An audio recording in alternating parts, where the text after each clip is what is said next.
Kamati ya kudumu ya Bunge ya uwekezaji wa mitaji ya umma PIC imefanya ziara ya kukagua maendeleo ya ujenzi wa miundombinu ya mradi wa mabasi yaendayo haraka BRT awamu ya 3 inayoanzia katikati ya jiji la Dar es Salaam hadi Gongo la Mboto.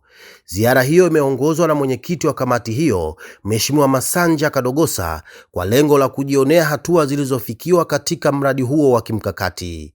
Miradi ya barabara ya mabasi yaendayo haraka BRT ni sehemu ya mpango wa serikali kupunguza msongamano wa magari na kero ya usafiri kwa wakazi wa jiji la Dar es Salaam inayotekelezwa katika awamu 6. Katika ziara hiyo, Mheshimiwa Kadogosa amempongeza Rais wa Jamhuri ya Muungano wa Tanzania, Mheshimiwa Dr. Samia Suluhu Hassan kwa kuendelea kutoa fedha kwa ajili ya miradi ya kimkakati nchini, akibainisha kuwa utoaji wa fedha hizo kwa wakati ndio uliowezesha mradi huu wa awamu ya 3 kufikia katika hatua kubwa ya ukamilishaji wake, ambapo kwa sasa ujenzi wa vituo na barabara za zege umefikia 99%.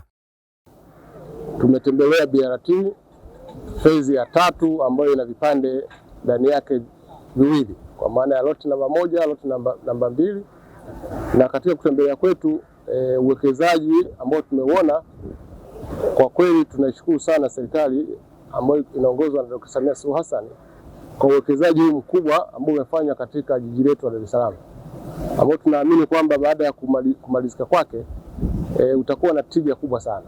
Tujue kwamba ni kipande ni phase ya 2 au kipande cha 3, lakini kwa kipande cha 4 na kuna kipande cha 5, lakini kwa maana ya vipande vinne hivi uwekezaji mpaka sasa umefikia trilioni 1.67, lakini kwa kipande ambao tumetembelea leo uko kwenye bilioni 289.5.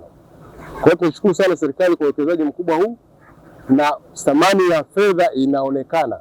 Aidha, alisisitiza kuwa ni jukumu la wakala kuwa na mikakati madhubuti ya kuzuia uharibifu wa miundombinu hiyo pamoja na wahujumu ili iweze kuleta manufaa kwa vizazi na vizazi.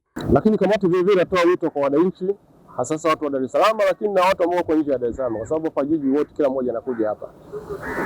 Tukahakikisha kwamba tunaitunza miundombinu ili iweze kudumu kwa muda mrefu, lakini vile vile kwa wasimamizi wenzetu wa TANROADS, lakini DART vile vile kufanya maintenance, kwa sababu culture ya maintenance wakati mwingine serikalini inakuwa kidogo na shida. Kuhakikisha kwa sababu tunaweza kumaintain hizi miundombinu ndio zinaweza kudumu.